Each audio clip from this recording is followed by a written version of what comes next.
about each and every one of you who have defended this country and have fought for our freedoms. And there isn't anything I wouldn't do for you.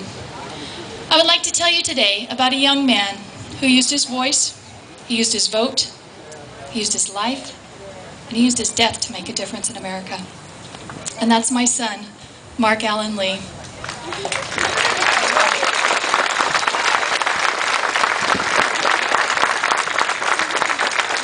He was the first Navy SEAL that was killed in Iraq. And the day that he willingly gave up his life was August 2nd, 2006. It was 115 to 120 degrees that day. Mark stood about 6 foot tall. He weighed about 200 pounds. But he carried the big gun, so he carried anywhere from 150 to 180 pounds in addition to his own weight. They had been in the most intense battle in Ramadi up to that point. It had been a 2-hour intense battle. There were 4 of the SEALs that were up on the rooftop, and his buddy Ryan had been severely injured. They could tell by looking at Ryan that it was serious. They didn't know if he'd live the next few moments, let alone have a productive life.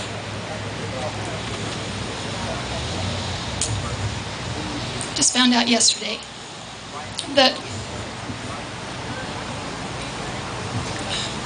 Ryan's wife had a little baby girl.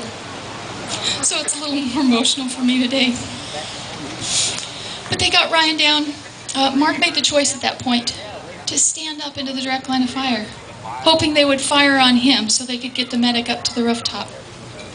They did get the medic up to the rooftop, and he evaluated the situation and said, we've got to get Ryan out of here immediately, or there's no chance for survival.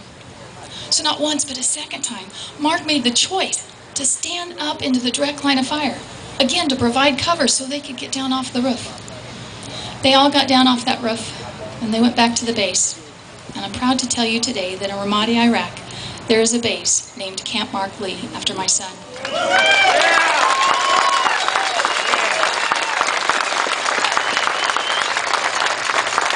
In Christmas 2007, I went over to thank the troops. And when the SEALs heard I was in country, they sent a helicopter and picked me up and took me to Camp Mark Lee.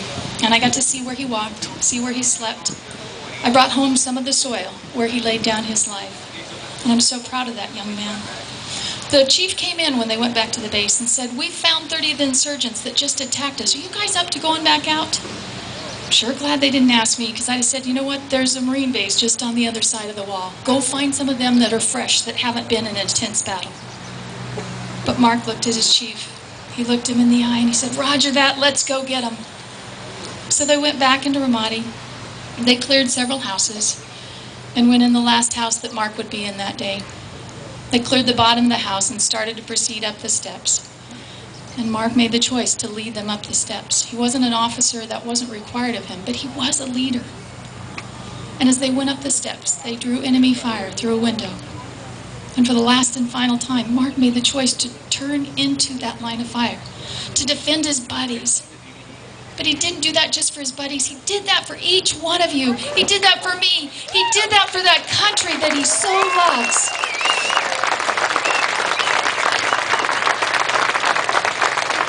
And we can't waste the sacrifice of our men and women. Each one of you who raised your hands, each one of you who've sacrificed and given so much, those who have given the ultimate sacrifice and given their lives, they fought for this country. And we've got to do the same thing. We've got political insurgents up on the Hill and in the White House. And it's time for us to take back America. And I want to know, will you have the same response my son did?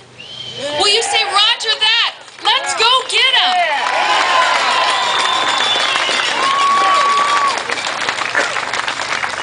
I don't usually tell the end of the story, but Ryan did survive. He lost his vision and lived for 3 more years. And unfortunately, we lost Ryan. I don't usually get this emotional, but we lost Ryan in September, and so that's why yesterday, when I heard that his daughter had been born and is carrying on, it's a little more emotional, but these are what our men and women give. This is what they sacrifice. Each one of you have given so much. And that's why it's important to me to make sure that you're honored and that you know that we love and appreciate you. And we would like to continue our military tribute. Is Diana out here? Diana? We'd like to continue our military tribute. And here to do that is our songbird, Miss Diana Nagy.